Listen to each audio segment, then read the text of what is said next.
And they made it clear that if the Niger military leader did not provide these things that they are requesting, they are going to continue attacking the pipeline. So there is a problem at home right now in Niger between the government and the citizens. Respect family, you are welcome back to the channel. Guys, today we are in should I say we are in Niger? No, we are in Niger stroke Nigeria. There's a serious conflict between Nigeria and Niger. The Nigeria government and Niger government right now. The Niger's government is accusing Nigeria of helping destabilization effort. And this thing happened following a recent sabotage attack on Niger-Benin pipeline. We are going to get into the entire story. There you will understand that there are a lot of things happening that we are not aware of, and I'm going to bring everything on board. Currently, as we're speaking, the Niger government summoned the Nigeria Foreign Affairs to actually address or respond to this particular allegation. What you need to know is that there is a sabotage agenda around the pipeline in Niger, and this particular pipeline is being attacked multiple times, and the Nigerian government is accusing the Nigeria government of involving and helping to sabotage the pipeline plan. Now this whole thing and allegation and whatever it is connected to the pipeline constructed by China. We are going to get down into the entire story, but right now the Nigerian government is claiming that Nigeria has been used as a base for activities which are aimed to destabilize Niger. And according to the Nigerian government, the people from the former government which fled from the country and they have been given refuge in Nigeria is helping them in trying to destabilize the nation, and they are using the pipeline in particular. Before we get down into the entire story, now this is what Niger's foreign minister said in regards to this. He said, despite, in quote, despite efforts to normalize relations, we regret that Nigeria continue to serve as a base for destabilizing actions against Niger, with support from foreign powers and individuals from the former regime who have been given refuge. So practically what this reveals is that there are some guys that were part of the Nigerian government, the former government, and they fled the country and were given refuge in Nigeria. So the Nigeria government is shielding them. Now one question we need to find out is that why are they always attacking the pipeline, and what are their requests? Anytime they attack the pipeline, these people always have a request.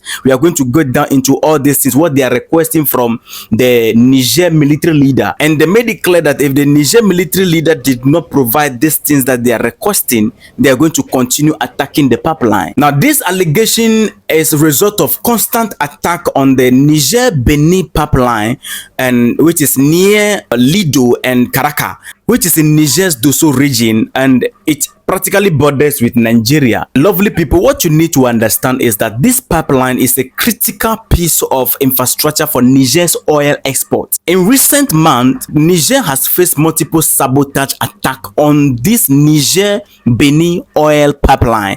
This pipeline is an important project that moves crude oil from Niger's oil field to Benin coast for exports. One of the most significant attacks on this pipeline was in June 13th, 2024. Unidentified attackers targeted security personnel that were guiding the pipeline in the region. As a result of that, 6 soldiers lost their life. On the 13th, when this thing happened and soldiers lost their life, the 6 soldiers lost their life, the pipeline was not damaged. But guess what? Between 16th to 17th, 2024, that is, let's say 4 days in between, the attackers came back and damaged part of the pipeline. And after the pipeline was damaged, questioning about who actually is attacking the pipeline, the Patriotic Liberation Front of Niger, which is a rebel group, claimed responsibility of the attack. The group claimed that they attacked the pipeline and they are demanding the release of former President Mohamed Bazoum, who was ousted in military coup. You see, I want us to understand this whole thing perfectly to be able to determine whether Nigeria is involved in this or not. Now, the recent development that is raising the accusation against the Nigeria government is that in December 2024 particular, more sabotage attempts targeted the pipeline near this town in Niger's Dosso region, close to the border of Nigeria. So when this is happening, and we know the role and the stand of Nigeria against the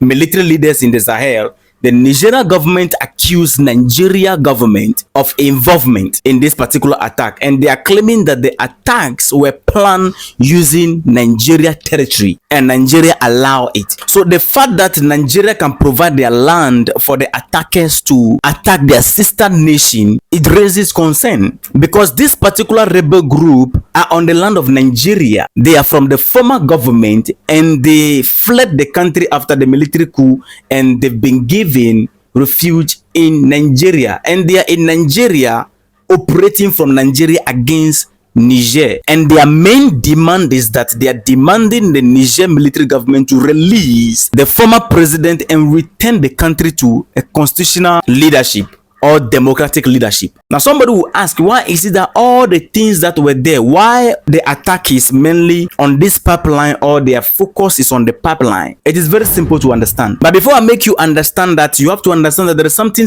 practically happening between the Niger government and the citizens of Niger right now. And this is serious. After the Niger government accusing the Nigeria government of involvement, citizens in Niger do not want to believe their government. They feel like the government is taking the matter too personal, and they should conduct so many or proper investigation to determine, if not, it will strain relation between the two nations. So there is a problem at home right now in Niger between the government and the citizens. Not all the citizens, but some of the citizens are not happy with the fact that the Niger government is accusing Nigeria government of this particular pipeline in question. The reason for you to understand the reason why they are practically targeting is this pipeline in particular is a major project backed by China. The pipeline we are talking about spanned almost 2,000 kilometers, and it is essential for Niger's economy. This small on and off damage has created significant challenges for the country's oil sector. This rebel group that are requesting release of Mohamed Bazoum, they have increased their attacks, including targeting the pipeline, and the aim is to pressure Niger's military government to release the detained political leaders, because some of the not only the leader, the president, but some of the political leaders are still in detention, and to return to constitutional rule. And their plan is a broader effort to weaken the current government by hitting these vital economic resources. Now, one minister of Niger is saying that they are not just talking, okay, there is evidence pointing to the involvement of elements within Nigeria's security apparatus in the attack. So which means that they have conducted their investigation properly before coming out. They were not just making allegations. The military leader of Niger, in condemning Nigeria, this is what he said: "This is a despicable attack and shameful attempt at destabilizing against a sister country, and the government has vowed to identify, prosecute, and punish those who are responsible for this." When we want to talk about the importance of this pipeline, the Niger-Benin pipeline, it is a major infrastructure project financed and constructed primarily by China National Petroleum Corporation, CNPC. The pipeline is designed to transport crude oil from Niger oil field located in the eastern part of the country to the port of Seme in Benin for export. If we want to debate the capacity and economic importance of this pipeline, the pipeline is expected to transport up to 90,000 barrels of oil per day, significantly boosting Niger's oil capabilities. So that is the heart of the economy that these rebels stood against, and they are attacking the heart of the economy of Niger, because this pipeline is crucial economic asset for Niger, potentially generating billions in revenue and reducing the country's dependency on external aid. And according to statistics, this project positions Niger as a significant oil exporter in Africa. So this rebel group called the Patriotic Liberation Front of Niger, all informations are indicating that they are on the land of Nigeria. Nigeria provide the ground for them to stand on and operate against Niger. This is a serious issue.